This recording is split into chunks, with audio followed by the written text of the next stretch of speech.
No one goes to Hank's for his spreadsheets. They go for a darn good pizza. Lately, though, the shop's been quiet, so Hank decides to bring back the $1 slice. He asks Copilot in Microsoft Excel to look at his sales and costs and help him see if he can afford it. Copilot shows Hank where the money's going and which little extras make the dollar slice work. Now Hank has a line out the door. Hank makes the pizza, Copilot handles the spreadsheets. Learn more at m365copilot.com/work. We gather here tonight to bring women back to their rightful place. The Testaments, a new Hulu original series from the executive producers of The Handmaid's Tale. It's easier to accept a story than believe that the people around you are monsters. The battle isn't over. There comes a time when you have to take action, when you have to choose your own destiny. Never quite as it seems. Watch the new Hulu original series, The Testaments, streaming on Hulu and Hulu on Disney Plus for bundle subscribers. Terms apply. Greetings and salutations, Zoop-up-a-doo, and how do you do? I am the great P.T. Flea! I'm in need of your assist. Oh, let's just cut to the chase. Live from Joe's mom's half-finished basement, it's the Stacking Benjamin Show.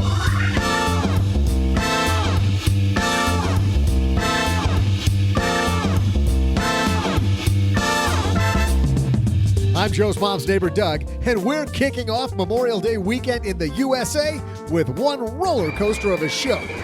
Please welcome from Theme Park Insider, Robert Niles. Also, we'll share headlines about money disorders, throw out the Haven Lifeline to a lucky caller, and scramble up some theme park trivia. And here they are, the two lovable carnies operating this funhouse, Joe and O-G.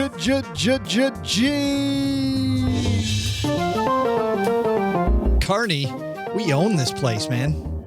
Trying to imagine what kind of carny I would be. Like the guy who doesn't give a crap on the tilt-a-whirl, tickets. Or the guy that doesn't give a crap at the fun house, or the guy that doesn't give a crap at the swirling thing of death. Right. The swirly thing of death.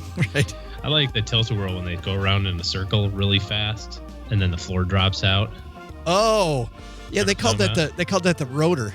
And then you always feel like you're slipping. Well, you probably are. And then the person like 6 down from you just yaks and it goes everywhere. Hey, everybody. No! Welcome to another episode of the Stacking Benjamin Show. I am Joe Saul-Sehy, High Average Joe Money. Yak on this. On Twitter. Across the table from me, the yacker himself is the one and only OG. Merry-go-round. Man, we got a fantastic... This is one of my favorite shows of the year with Robert Niles here. But you know what I like best about it? I like the fact that we can send people to a couple great sponsors like SoFi. How about that one? If you head to stackingbenjamins.com/SOFI, you know what you're going to find there, OG? They're the leader in marketplace lending, helping you with student loans, personal loans, mortgages. You point your browser to stackingbenjamins.com/SOFI, and they'll ask you what type of help you're looking for. And from that point on, you just fill in a few details about you. And like our friend Dan Macklin over at SoFi says, in a few seconds, in most cases, you'll know everything about how they can work with you. You can pick from different terms, check out interest rates and variable and fixed rate options, and get the ball rolling. In fact, they're going to throw in $100 if you use our link for personal loans or for student loans. How about that? $100. stackingbenjamins.com/SoFi. And the place that calls them number one whenever you go there, stackingbenjamins.com/magnify money. Recent Reddit user called Magnify Money numero uno. Probably didn't say numero uno, just FYI. Said number one when it comes to places to go to check more of the credit card stuff, loan stuff, savings account stuff, and checking account stuff. I'm sure they didn't call it that. But anyway, to check all that stuff in one place, 92% of all the stuff that's out there is all at Magnify Money. And the next highest is this loser place with only someplace in the mid 60s%, like 65, 66%. So when you're comparing those products you use every day for your financial picture, why would you just walk into a bank or go to the 65% place when the 92% place is right there? Average person saves $450 in either interest, lower fees, higher interest if it's savings. Great stuff. stackingbenjamins.com/magnify money. All right. We got Robert Niles coming down to the... Actually, we're going to have him on the shortwave, but big deal. He's probably out at a theme park, for all I know. We're just going to call this guy up, and I bet we'll talk to him on a roller coaster. But roller coaster of an episode coming up, so let's get this ball rolling. Hello, darlings. And now it's time for your favorite part of the show, our Stacking Benjamin's headlines. Our first headline comes to us from Ring It Plus, which is where we get all of our big headlines from Ring It Plus. But this is important. Do you have one of these 4 money disorders? It says your mental health. Probably. Yes, correct. Your mental health may be more affected by your finances than you think. Here are some documented disorders related to how you manage your money. First one is hoarding. What a money disorder that is. Well, it is, though, right? Absolutely. I mean, I'm sure you've worked with a client or two, and I know I have, and certainly we've read about them, right? The person who has been a miser their entire life and dies with $77 million, and they were eating a cup of water and a piece of bread every day. Hoarding, I think, is as bad as the other side, overspending. It says for some people, the stockpiling of money or objects gives them a sense of security, safety, and a temporary relief from anxiety. But you find that the more you hoard, the worse that anxiety gets. I've had that happen when I was out whoring. I felt good for a while. Stop it. I felt bad about myself.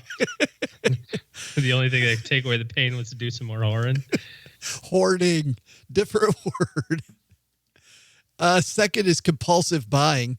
This one, I have to tell you, I personally have gone through some streaks of compulsive buying. Not me. Yeah, you never have. Compulsive buyers have the distorted belief that shopping's the only activity that provides escape from worry and anxiety.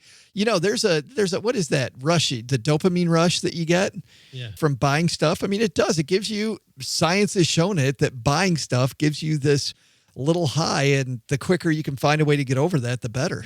Yeah, I don't disagree with this, but I would also add that it increases the worry and anxiety, because then all of a sudden now you have this stuff that maybe 2 hours ago or 2 days ago you thought was a good idea. I mean, I don't want to make light of these, because for some people this is a serious illness, right?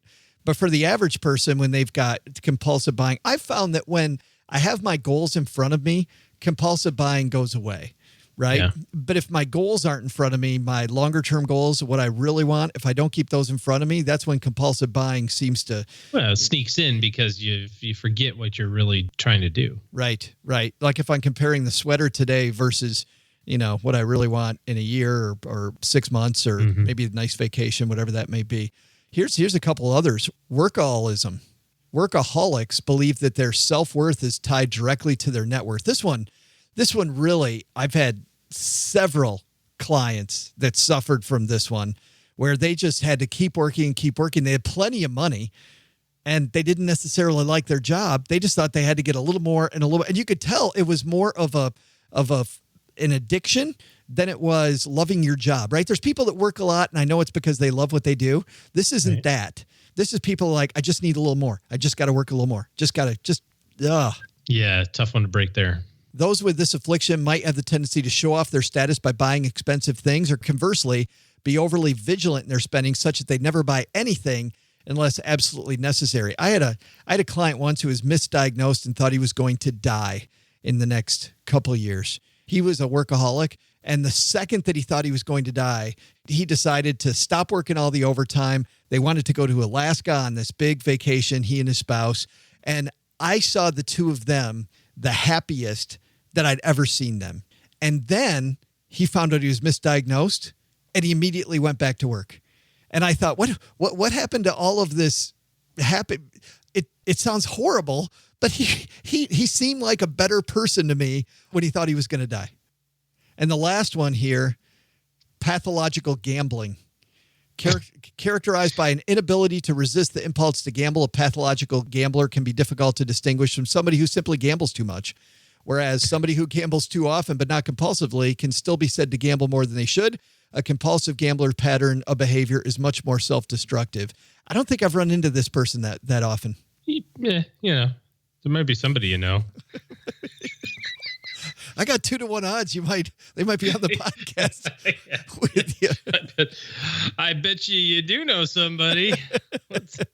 No, not at all. And addictive. I don't know that I've ever met anybody like that. Yeah, either. Yeah, I mean, I know they exist, and I've read about them, and I've seen them. People that can't get away, and you see the big signs that when you're in areas with casinos. I just read a thing that you can ask the casinos to ban you. You can voluntarily ban yourself from the casinos for a period of time, so that if they see you, they'll kick you out based on in a moment of levity, you decided that that was a good thing to do, type of thing. Because you can't help yourself. Yeah, you can't help yourself, so you can voluntarily ban yourself from the casino, and they'll toss you out. Right. I'll link to those on the show notes at stackingbenjamins.com. Some big disorders people suffer from. And actually, on that note, is this a disorder? This is last week from Bloomberg. Rich retirees are hoarding cash out of fear. According to this piece, OG, a new study finds that many U.S. retirees keep saving even after they're retired. The average American over age 60 cuts spending 2.5% per year, about 20% over a 10-year period, according to an analysis of University of Michigan survey data by financial planning software company United Income. As a result, millions of Americans are living too frugally. How about that? Retirees not spending their money. Is that hoarding? Is that what that is? Because it gives them a sense of security? Yeah, probably a little bit. I also think that for a lot of people, especially the folks that are just retiring right now, might be 63, 65, somewhere in there. Just 10 years ago was when the recession happened. So they were smack dab in the middle of that peak earning years, making the final push. And then they watched the stock market go down by half in a span of, 13 or 14 months. So they're probably a little more petrified than their cohorts a decade or so before them. Is it also partly that we've had this big run up in the stock market and they're thinking that the other shoe might drop? Yeah, could be. Yeah, that's pretty wild. In fact, they say that more Americans are dying, of course, with more money than they used to, adding to the increasing inequality that flows from inherited wealth. United Income analyzed the estates of people who died between 2000 and 2002 and compared that with people who died between 2010 and 2012. Although the latter group had just lived through the financial crisis and worldwide recession, their estates were 130% bigger. Just 10 years later, people dying with a lot more money. Yeah, that's not my goal. No, but I guess the point here isn't that what really doing your financial plan is all about? Is you're sitting on all this money, maybe because of fear. We talked about hoarders and how you get this sense of security. Maybe it's because we've had the run up and the other shoe's going to drop. But I think it's also partly people don't know how much they can spend and still feel safe. We talk with clients a lot about the balance between saving for the future and spending money now, right?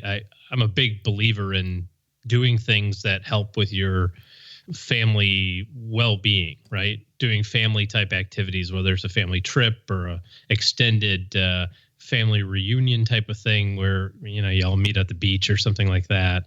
Having the opportunity to do that with the people closest to you, I think replaces a whole bunch of selfish things like, large TVs and Xboxes and fancy cars and that sort of jazz. Like I would much rather spend it on engagement with my family around.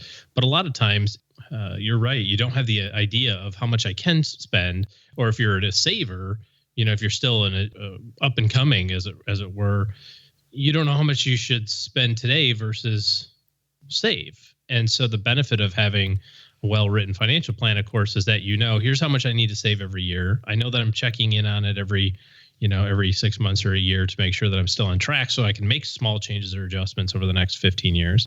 But then as you get closer to retirement and you've got a realistic idea about how much you can really, really spend every year without having to worry about it. Yeah, and maybe people's goal is a bigger legacy, but I don't think so. I mean, I don't think estates are. Well, it is, but then you want to define it, right? That would be my challenge, right? If you said, "Hey, I want to, I just want to leave money to my kids," I'd say, "Great, that's fantastic. Let's make sure that we do that, but let's define what that looks like, and not just, it's going to be something. It's going to be some dollar amount." I don't think estates are 130% bigger though, because people are looking more at a legacy than they were 10 years earlier. No, I don't think so. I think it's kind of a rational fear is where I would put it. Yeah. A very interesting statistic, and there's more to come there. There's definitely more that we're going to be reading over the next year, 5 years, 10 years on that topic. I'll link to both of these on our show notes at stackingbenjamins.com. But I think the lesson is that, man, there's money phobias that people have. The one that bothers me the most is probably the workaholic. The workaholic drives me crazy. Can't get those years back, can you? Yeah. You're going to miss all this time with people you love and doing things that you love instead in a job that, might love you, might not. And then the second lesson, I think, is not sure how much you can spend in retirement. I think it's probably time for you to maybe just run some numbers instead of hoarding cash.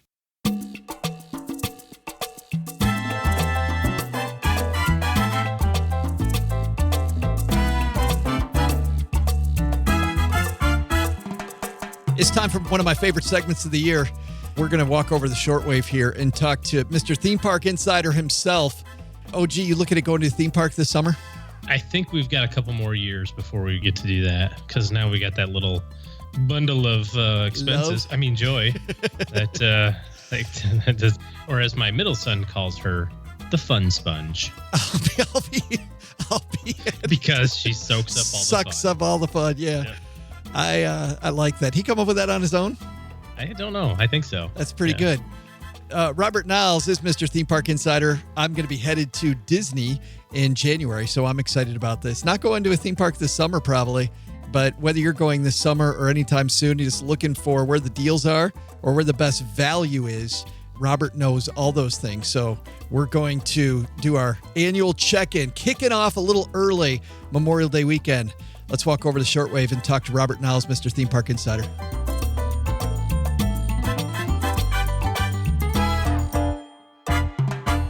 Broadcasting from somewhere outside. Let's go over to my dad's shortwave. Robert Niles is back. I feel like, Robert, this is our annual discussion. Welcome back. What better way to kick off the summer? I know. I love it when you're here because it means that the good times are about to roll. Absolutely. So tell me, Robert, 2017, what's the theme? The theme is Clash of the Titans this year. Uh-oh. We've got a big Disney versus Universal battle happening in the theme park capital of Orlando. It's going to be a good summer for theme park fans as a result. Well, we got to start with Disney because you know me, that's the one I'm excited about. So we got to satisfy the host here that you're obviously talking about Avatar Land. Correct. Pandora, the World of Avatar, which is opening up this summer at Disney's Animal Kingdom at the Walt Disney World Resort outside of Orlando. So tell us what that's all about. Is that something people want to get in on right away, or is that something that we should wait till the crowds die down? My advice to people always is if you're not one of those people who feels like you have to be the first to be on anything, always wait for the crowds to die down, particularly with Disney where things get really crazy for the first couple of weeks and definitely the first day. It's going to be the same attraction this time in the fall or this time next year as it is on opening day. So, don't worry about being first unless you're into that sort of thing, in which case, hey, you're familiar with waiting in line, so I don't need to tell you anything. Well, what's cool about Pandora, though, Robert? Is there give us some idea of the attractions that we're going to want to hit. This isn't so much about thrills and the physical experience as it is the visual experience. This might be the most beautiful thing that Disney's ever created. And when you think about some of the stuff that they've made in the past, I mean, that's pretty amazing standard to meet.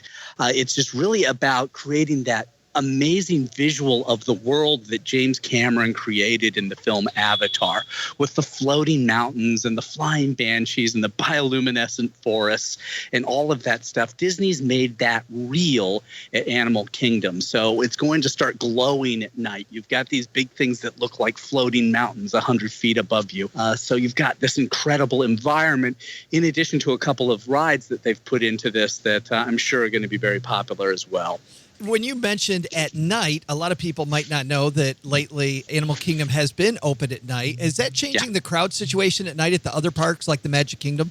I don't know that it necessarily changes it versus what it was before, but it definitely changes it to what it would have been otherwise. I mean, if we start talking about things like opportunity costs here, that really I think this is something that is helping to soak up the increasing attendance at the Walt Disney World Resort. I mean, it's slowed a little bit from some of the increases in the past. So I think this is going to draw more people into it So it's just more about sucking up excess crowds than it is really diverting crowds from other parks, because they've got a new fireworks show coming up at the Magic Kingdom, which is debuting for this summer. So that'll keep people moving in over there. It seems like they're always running some food festival at Epcot, so people are always at that park. Really where they're coming from is Hollywood Studios, because so much of that park is down under construction as they build Star Wars Land and Toy Story Land to open in 2019 and beyond. I know. I can't wait to talk to you. Then 2019, that seems like so far away, but it's right around the corner. 2 years. Yeah, so Disney has the right hook with Pandora. Universal jabs back then with what? Volcano Bay. It's their water theme park that they've built on site on the property this time. It replaces that old Wet and Wild park that was on the other side of the interstate. It was really, actually, that was the first water park. That's what started that whole trend. But it was, pretty generic, pretty basic. It's a template that's been repeated a lot. But with Volcano Bay, they're going more for a theme park feel. They've got a 200-foot volcano in the middle of the park that's going to have water slides coming out of it, and much more of, I'd say, a well-decorated, upscale type of service-oriented feel, as opposed to what you get in a traditional water park like Wet and Wild. That sounds like a lot of fun. My problem at Universal sometimes has been their pricing structure. How's that going to be priced, Robert? Well, the one-day tickets for that are pretty reasonable. I don't remember the number off the top of my head, but they're well under $100, which is, well below what you're paying for one day at Disney or Universal at this point. But mostly they're going to try and package that in with you on a multi-day ticket, whether it's a 3-day or 4-day ticket that includes what they're now calling all 3 parks at the resort. And then incrementally, you can add that for not that much more money. And one of the big advantages that they've got there is that they're going with basically there aren't any standby lines. It's all going to be basically a ride reservation system. They're going to give you a little wearable that you put on your wrist. It looks kind of like a tropical themed Apple Watch, and you just go up and you're going to tap it at the entrance to every queue, and it'll alert you when it's time to come in and go on and ride, so you don't actually have to physically wait in the line for anything at the park. Wow. So because I know traditionally Universal's had the upsell to get something like that. This is for everybody? Well, the upsell that they've had, the Universal Express, is something where you can just kind of go in and ride on demand. This is more like Disney's Fast Pass system, where you're still waiting, but it's basically, they've trademarked the term virtual line. So it's a virtual wait as opposed to an actual physical, I'm in a queue, shuffling along with people in front and behind me wait. I like that so much better. Yeah. If we go down the road just a little bit, I know that SeaWorld's had a ton of issues. What do you think's going to end up happening at that park?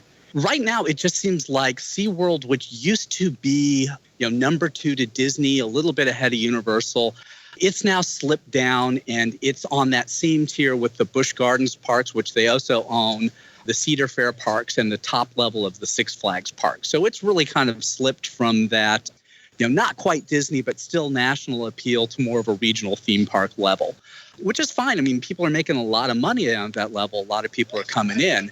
But I think when the annual attendance report comes out, and we're expecting that really, any day now, we're going to see that the top 9 parks in America, the Disney and Universal parks, all of them are going to be close to double the attendance of the number 10 park, which I'm expecting to be SeaWorld Orlando. So there's a huge gap now between Disney, Universal, and everyone else. Well, and before I ask you about the regional theme park business, Robert, I got to ask, and I ask this every year, and you give me the same answer every year. Are there any real deals I can get when I'm trying to buy Disney tickets or Universal tickets? There are deals. I don't know that I would call them real significant, substantial deals. The value you're going to find is in packaging, is looking for not just the straight up tickets themselves, but the tickets bundled with hotel rooms, possibly with airfare, usually just with their on-site hotel rooms, maybe with dining packages as well. If you've got some flexibility on when you can visit, they do some discounting on packages. Otherwise, with that, we actually have a thing on our website. If you just look for our tips page that tells you where you can buy discount tickets. Really, it comes down to check with your AAA, your Auto Club, if you've got on that. If you're part of a credit union or you've got some student union or employee ticket discounts, check with them. You might be able to save a couple of bucks off of a ticket, but nothing that's really substantial. Not the deals that you'll see at regional theme parks where you can get tickets for half price on a pretty consistent basis. Yeah, I was going to say, because you've said in the past that all those hold true for regional theme parks on a much, much bigger scale. what's the hotness now at regional theme parks? This is where some of the fun is. Oh, yeah. There's a little bit of a interesting battle shaping up in Southern California where Six Flags Magic Mountain is installing that Justice League Battle for Metropolis ride that we've seen installed at some other Six Flags parks around the country. So Disneyland's putting in a big Guardians of the Galaxy attraction, but Six Flags Magic Mountain up the road is countering with Justice League. So we've got kind of a superhero battle happening in Southern California. But elsewhere around the country, it really is just about roller coasters this year and the continued expansion of virtual reality with roller coasters as well. We've got a couple new good wooden coasters coming in at Busch Gardens Williamsburg in Virginia and Kings Island in just outside Cincinnati, Ohio, which are appealing to kind of the traditional roller coaster fan. But we mentioned SeaWorld Orlando before. They're going virtual reality with their Kraken roller coaster, and we're seeing some of the Six Flags parks around the country kind of change up the offerings that they've got on their virtual reality coasters, because you can keep swapping out the media on those things to make them new adventures, and a lot of those parks are doing that too. Well, you were reporting on those here last year about Six Flags going big with virtual reality across the country. It sounds like if more people are doing it, that must have been a massive hit. I think it was creatively a big hit. A lot of people who go on it enjoy it. The trouble is operationally, it's been a real pain.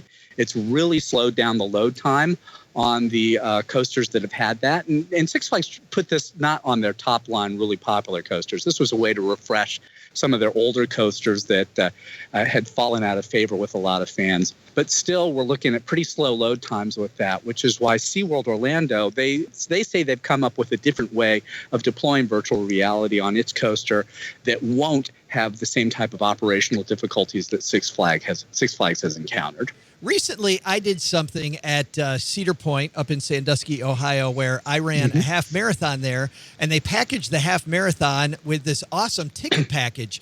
And it's funny because you've seen Disney lead the way there. I think Universal's done similar stuff. Are we seeing that now at regional theme parks, Robert, where they're creating these special Disney-ish type events where it's a package deal? Hey, regional theme parks have been ripping off Disney ever since Disneyland opened. I mean, that's what really started regional theme parks, was everybody wanted their own Disneyland. So yeah, this is a well-established pattern of whatever the mouse does, everybody else tries to do it too. But the Run Disney program has been phenomenally successful for Disney. They've now expanded that to pretty much, I don't know if it's all of their parks around the world, but it'll get there eventually. I know it's at Disneyland. I know it's at Disney World, at Disneyland Paris as well. It's taken weekends that used to be completely dead at those parks and made them like 4th of July packed, bringing in huge crowds. So everyone sees that and says, hey, I want a piece of that action too.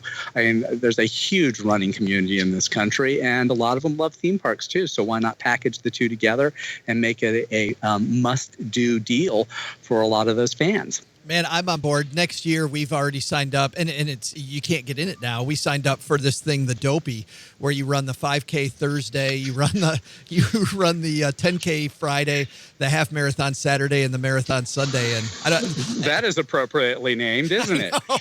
I know. And what's funny is I must be dopey because it was only 16 bags of money, Robert, and that didn't include anything but the run. I mean, there wasn't all the extra stuff there.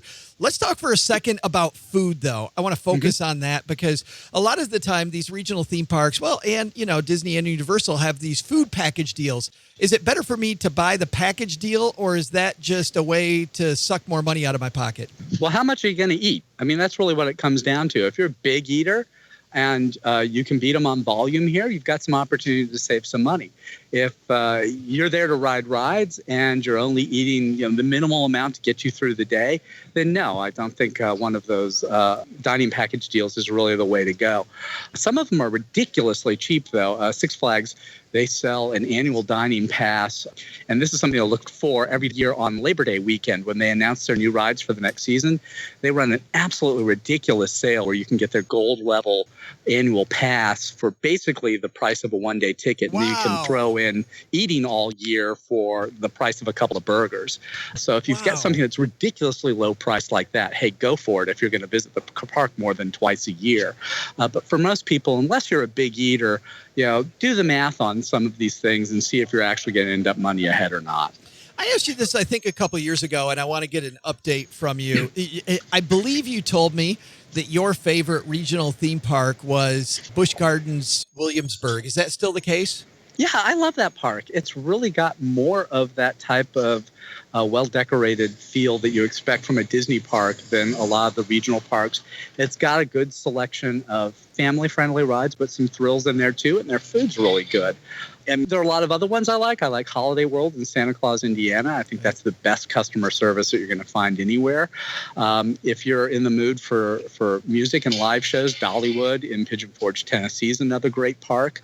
And if you're a roller coaster fan, obviously Cedar Point in Sandusky, Ohio, which you mentioned, and Six Flags Magic Mountain outside of Los Angeles. Those are the two kind of twin major parks for coaster fans in the country. So there's a lot of options out there for people with varying tastes. Families with younger children, I don't think you and I have ever tackled that. Obviously, Disney's a great place for people with younger kids. But on a regional level or maybe even on a national level, does Legoland own that? Yeah, absolutely. If you've got kids who are in elementary age, from kindergarten to about 5th or maybe 6th grade, Legoland is the place to go. I mean, I'd even rate that above going to Disney for kids that age, because it's just so much more focused for them. There's so many things that are more active. It's not just waiting in lines for rides that the whole family does. These are things that are really tailored to you, whether it's your kid driving a car around a little mini streetscape. I mean, it's not like Disney where it's on a center rail and you're just going around in a circle or parade. I mean, you're actually making decisions. Do I turn right? Do I turn left? Do I stop at the stop sign? You're really controlling a car. And so it's a lot of kind of active play opportunities like that, which really, I think, appeal. I mean, in my experience, when my kids were that age, that was their favorite park, and it wasn't even close. I have problems with those driving decisions even here in Texarkana, man. Can't imagine with all these little kids driving against me. Well, if you have one piece of advice here that is different in 2017 versus 2016 for theme parks, Robert, what do you think?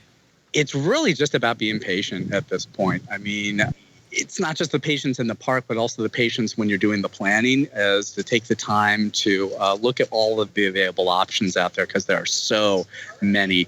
Don't just base your decision on the marketing hype and everybody's doing this. Really take a look and see if you can find the park that you feel is going to appeal most to your family and its interests, and look for the deal that you've got there. So, start way in advance, start looking at it. And, planning a vacation, for me, that's a lot of part of the fun of it too, because mentally you're already there. You're already on vacation when you're planning it. So have the patience to get started early and spend the time planning what you're doing.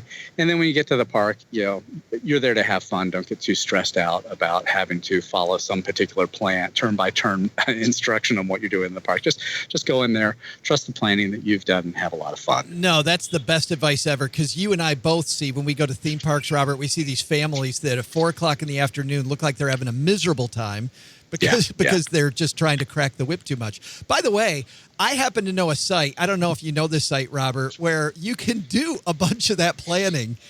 Yeah. I mean, there is a site called ThemeParkInsider.com you might want to check out at some point. A lot of planning resources there, and it'll keep you up to date with all the latest news. So about stuff like, oh, wow, there's a Star Wars land coming to Disneyland in 2 years. Maybe I want to start saving up for that. Right. No, it's great. Not only do I like the new headlines that come out constantly, I'm looking today as we're taping, Disney to offer new Tomorrowland Lounge, Guardians preview party, Florida fails to learn Disney's lessons about investing in brand equity, and just on and on. But I tell you what I really like. I like the discussion forums because of the discussions that people have. Like, you got a bunch of people that hang out on your site that give great advice too. Yeah. I mean, that's a place where we encourage people to post your trip report, share what you've learned from your experience, learn from other people too, talk about whatever rumors you've heard about, share advice.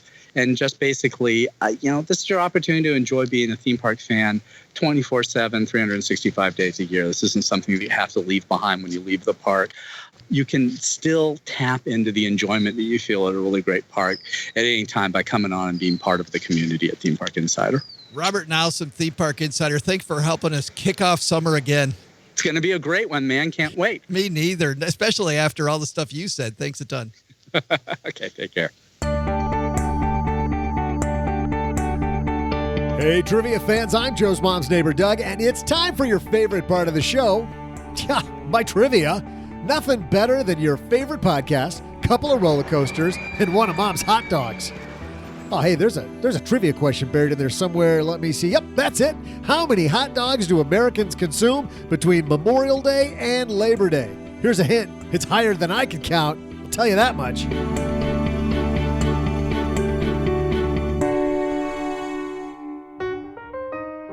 You hoping to be fantastic with your finances?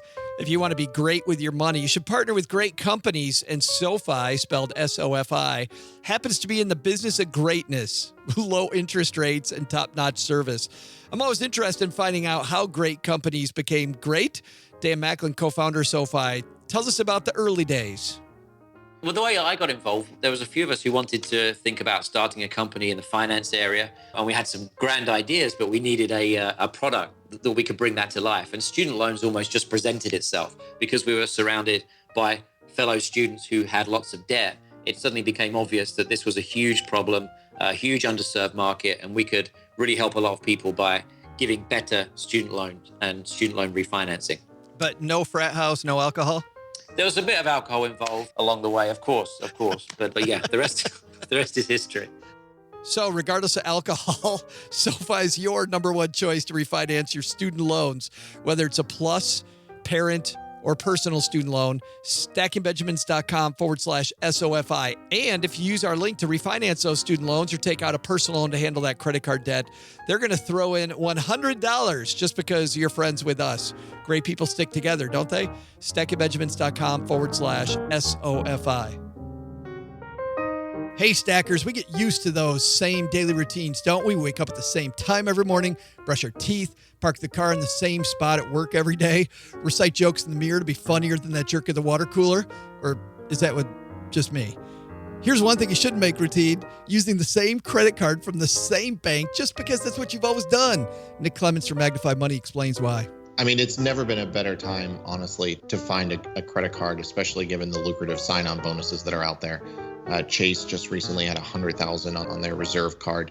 I think we're at a point right now where credit cards are extremely profitable for large banks, and they are really wanting to get more customers, and so they're rolling out the red carpet. So I would just say if you have had a credit card for more than 2 or 3 years, chances are there's a much better deal out there for you today. So why stick with that same old card with those rewards that haven't changed in years? You can use MagnifyMoney.com to always find best in class, including better interest rates. And don't only use Magnify Money for credit cards. Nick and the team have built the site from the ground up to help with personal loans, student loans, and mortgages. Average person saves $450 in interest when they hit StackingBenjamins.com/Magnify Money.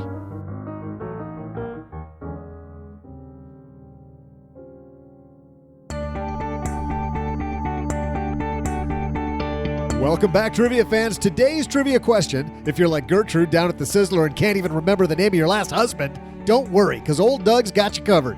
Here was the question: how many hot dogs do Americans consume collectively between Memorial Day and Labor Day? The answer: 7 billion. Yep, that's Bill-yon, with a big fat juicy capital B on the front of it. I'm not going to lie, that is a lot of hot dogs, which makes me wonder. I know Joe talks about movies, but have you seen the one about the hot dog? I've heard it was an Oscar wiener. I'm killing me. I'll be here all week. Tip your waiters. See ya. I was off by a factor of 100. I said 78 million, and it was 7 billion. So. Well, that's okay. I think Doug's joke was off by a factor of a bajillion. Yes. Yeah, not good. Nobody's laughing, Doug. Big thanks to Robert Niles, Mr. Theme Park Insider. Have you ever been to the Busch Gardens in Williamsburg, his favorite park? Nope. I went to Busch Gardens in Orlando, but I was a kid. Yeah, I've never been to that one either. Kid. And I like his advice about Legoland. I've never been to Legoland, but for families with younger kids, man, he's all about that. Long time ago, I went to Legoland. I remember that. Good stuff. Hey, let's throw out the Haven Lifeline and tackle some of life's, or rather life insurance's most important questions. Our friends at Haven Life Insurance Agency, they're disrupting life insurance industry by focusing on those two things that you value most. What are those two things, OG? Money and time. And that's why they've created the only affordable term life insurance policy you can purchase entirely online without a medical exam. Head to StackingBenjamins.com/Haven Life now to learn more about life insurance the modern way, to get a free quote. That's stackingbenjamins.com/Haven Life. And today we're going to send out the Haven Lifeline to our good friend, Emily. Say hello, Emily. Hi, Joe and OG. I was hoping that you guys could help me understand my boyfriend's job. So he actively trades on the stock market for a living. His family members do this as well, and they all seem to be fairly successful. From what I've understood, it seems like you can't make money beating the stock market reliably, and it makes me a little bit concerned for his job, but it's a fairly new relationship, so thought I'd give it a chance, not judge, and come to my favorite personal finance podcast to see if you guys could help me understand whether it is actually possible in some cases to beat the stock market and make a living doing so. Thanks. Bye. Wow, how about that, Emily? Emily doing some checkup on just the a new little boyfriend. just a little back testing on the old ball and chain. Well, not I guess not ball and chain. New ball and chain. New ball and chain. Yeah, new ball and chain. Sort of. Well, you know what, Emily? People say that you can't predict where the stock market's going using astrology either, right? And clearly you can do that. People say that you can't find water with sticks. You can do that. I've never heard that one. No, with the divining rod thing, with the sticks. You've never seen that? Nope. Are you kidding me?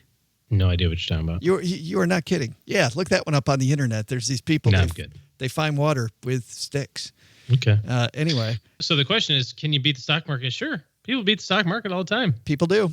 So when we talk about it in the context of personal financial planning, we're talking about beating the stock market reliably, which is tough to do, and predicting who that person is going to be in advance. So when you're thinking about investing your money for the future and you're going to entrust it with someone else, let's say that you're going to buy a mutual fund or an ETF, an exchange traded fund or an index fund, right? You're basically saying, I am going to give this other person or this other place the authority to take my money and try to make it into more money, right? And so when we talk about it in terms of beating the stock market, we're saying that it's highly irregular to do so. Less than 15% of people do it. It's impossible to predict who's going to do it in advance, which as an investor in that person, you don't know whether or not they're going to do well. And more specifically, it costs money to do that. Yeah, and that's the key. So that's the biggest piece. If it didn't cost any money to try to beat the stock market, well, heck, we might as well try to do it, right? So there are people that can do it. There are people that can do it successfully year after year after year, but there's no proof. There's no statistical proof anyway to suggest that just because you did it the last 15 years that you'll do it tomorrow or the next 15 or the next 6 months or whatever the case may be. And there are very gifted traders. And so I think what the difference here is that there's a difference between being a successful investor long-term and being a successful trader. And there's very successful traders all up and down Wall Street and families that are very good at it. I met a client that that's what he did for work. It was a potential client. That's what he said. He said, can you beat this? And I said, good God, no. No. I mean, he was doing 23% a year over the last 15 years in his money. But that's what he did. That was his job. He sat and traded oil back and forth. So if you've got a really small niche, if you're really focused on trading Apple stock or soybean futures or oil, I'm sure you can make money doing that. Absolutely. There's a great book that I like if you're fascinated by traders called Stock Market Wizards. What's interesting about Stock Market Wizards is it shows some of these people that have had a history of beating the stock market. And what's funny is a few things. Number one, their discipline, the discipline to the machine that they've built, and then also the discipline to change the machine when the machine's no longer working. Because what happens is they'll come up with an idea and it'll win for a while, and then they'll have the discipline to change only when they have empirical proof that it hasn't worked for a set period of time. And when you look at the average person who tries to do trading, it's interesting. They use no discipline. It's highly emotional, and they're not using numbers, methodology, facts, anything. Just I think this is a good stock. My buddy says that's a good stock and does horribly. But the second thing is how much these people charge. Some of these big time hedge fund people that have a long history, the people you talk about, OG, they will split the profits with you 50-50. Or at least 80-20, where you get 80 and they get 20. Yeah. And even if they don't make money, they'll still keep a massive amount of cash just for trying. Yeah. I mean, some big fees being paid out to the people that can actually do that. Now, but if you're doing it yourself and that's your full-time job all day, I don't know if boyfriend's that guy or not, but those people do exist, I think is your point. Yeah. In our context, when we talk about not beating the market, it has to do with you relying on somebody else to do it for your retirement and the cost associated with it. The benefit cost analysis there suggests, well, I shouldn't pay extra for that when it's hard to predict in advance or impossible to. But it's not a song. I mean, there's people that win all the time at poker too. They're just really good at it. Sorry, we can't break you up with your new boyfriend if that's what she was looking. He might be a keeper. Hashtag keeper. Hashtag trader keeper. Trader keeper. Yeah, Isn't that the thing you took to school when you were in elementary school? As a trapper keeper. Trapper keeper. That's what that was. Yeah. Thanks for the question. Gosh, we never got those. OG's mom was not interested. They were too expensive. Oh, yeah. Yeah. And they broke and they're plastic. And if you've got a question you'd like us to throw out the Haven Lifeline to you, it's stackingbenjamins.com/voicemail. And we're happy to answer your question. I think we have about 4 in the queue as we record today's episode. We also get letters down here, and we have about 67 of those in the queue. Today's letter comes to us from Stephanie. Stephanie says, I'm a young first-time home buyer in Ann Arbor, Michigan. Go Blue! Oh, she says, sorry, not sorry, Joe. Go Blue. Oh, Haley, my goodness. Yes. Sorry, Stephanie, we can't answer your question today. We ran out of time. Look at the time. So if you've got, all right, we'll do it. I have about $50,000 in a savings account, about $100,000 invested in low-cost exchange-traded funds through Fidelity. Should I sell my exchange-traded funds to make a larger down payment on my home, therefore having less debt and potentially having greater leverage, or leave my investments to continue compounding and pay more each month for a longer period of time? Does having a large down payment affect what type of mortgage I should have, fixed versus adjustable rate? Thanks, Stephanie. Great question from Stephanie. Nice job on saving, by the way, Stephanie, even though you live in Ann Arbor. I mean, I think I want to correct one of the things that she said in her note here.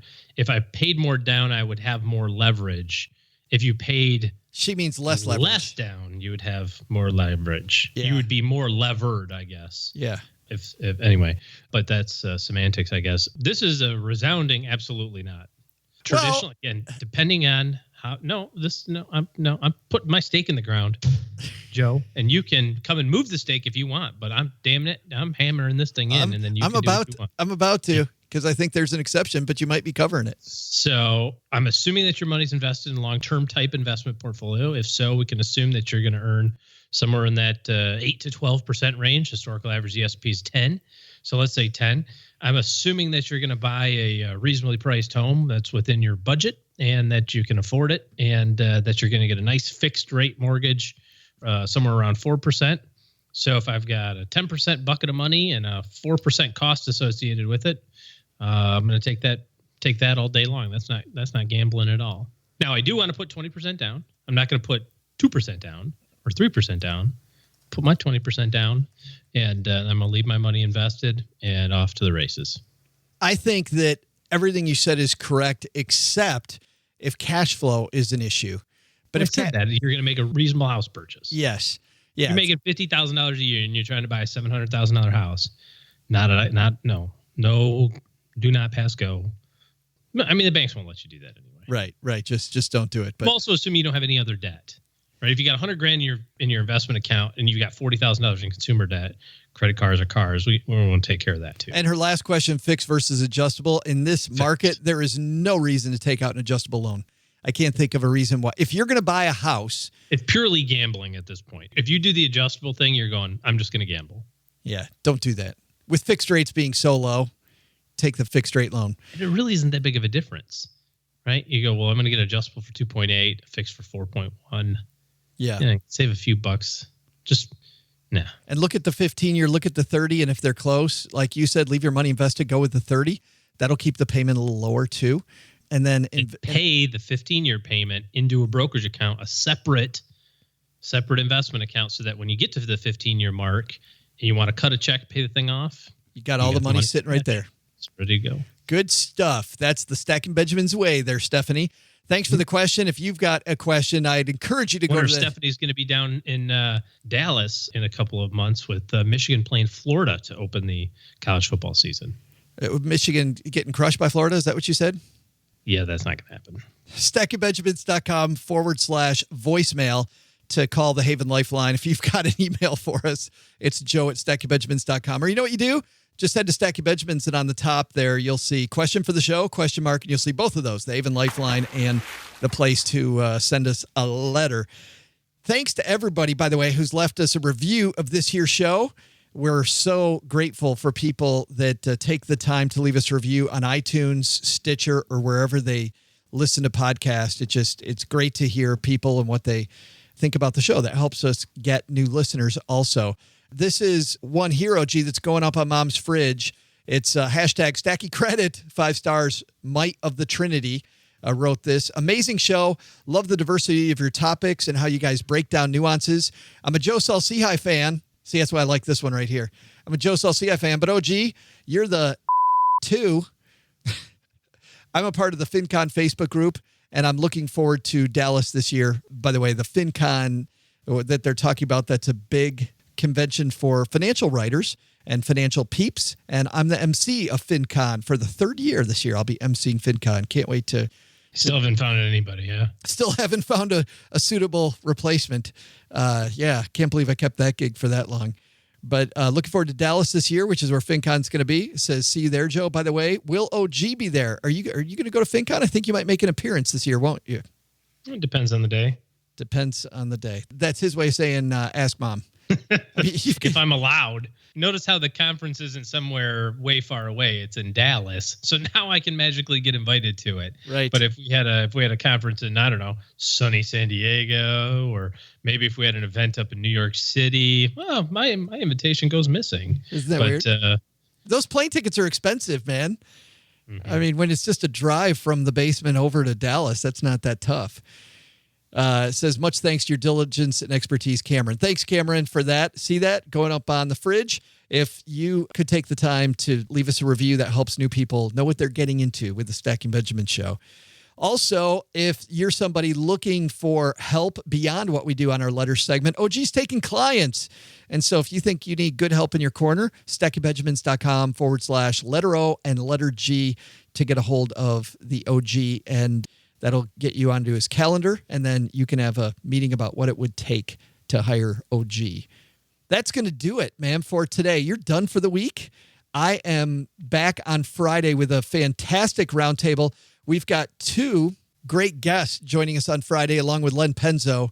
Our friend Jamila from Journey to Launch is going to be here. Get this. She and her husband, they saved $85,000 last year. $85,000 they saved, Jamila and her husband.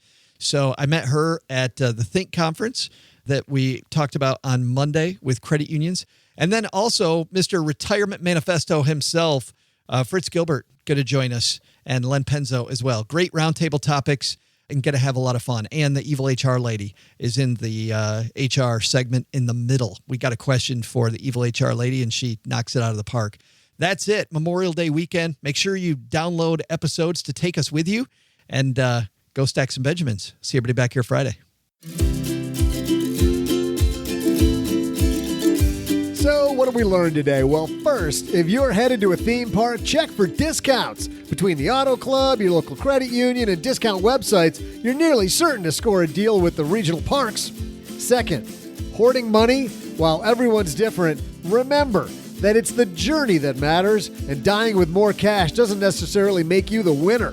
Financial planning is often about fun today and fun tomorrow. But the big lesson? If you're hitting up a theme park or two this summer, don't ask Gertrude to go on the Tunnel of Love boat ride with you. Some people just don't know how to respect personal boundaries. It was scary. Special thanks to Robert Niles for joining us for his annual What's New with Theme Parks visit. You'll find tips and money-saving tricks at his website, ThemeParkInsider.com. This show was created by Joe Saul-Sehy, produced by Richie Rutter-Reese, and engineered by the amazing Steve Stewart. Kathleen Selmans handles design, newsletter, and classroom opportunities.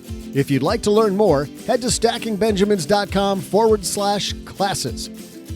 Online, visit us on Twitter at @SBenjaminsCast or on our Facebook page. Shannon Cowan is our community manager and social media guru. I'm Joe's mom's neighbor, Doug, and I'm pretty much the guy in charge of everything around here. Trust me, this well-oiled machine didn't get like this all by itself. SB Podcasts may receive payment on the show from sponsors and guests in the form of books, giveaway items, discounts, or other remuneration. There's no way you would take advice from these dorks, but like Joe's mom always says, don't take advice from people you don't know. This show is for entertainment purposes only, and before making any financial moves, consult with a real financial advisor.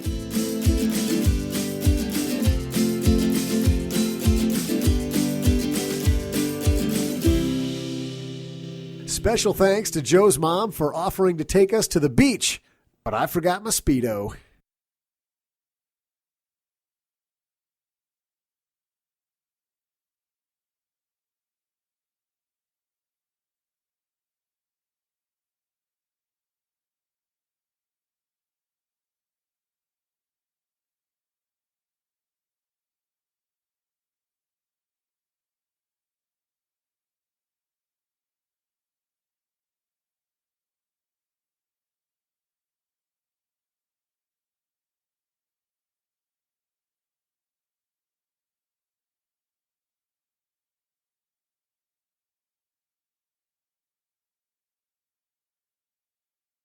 What are you doing with your phone?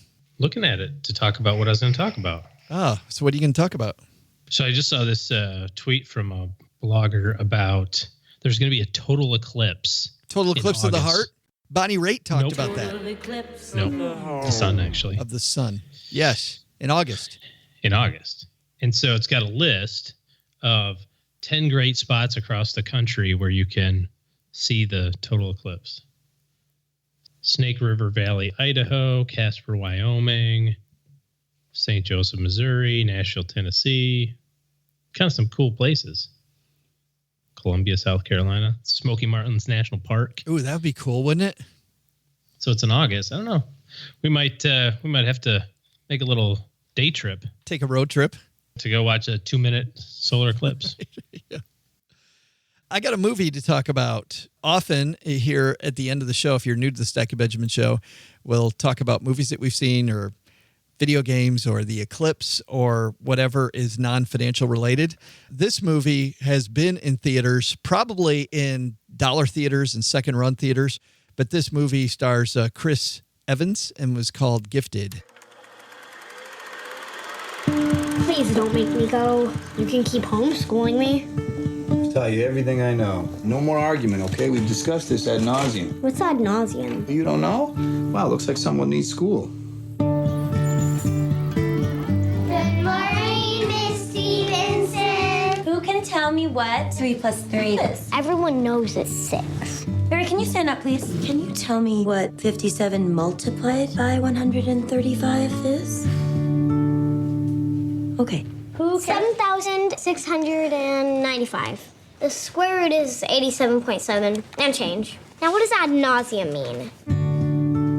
I listen to the wind, If you like the movie 500 Days of Summer, this is by the same people that brought you that several years ago. It's about this girl who is incredibly gifted, which is where they came up with the name. Isn't that crazy? And a person that you find out very early on is her uncle.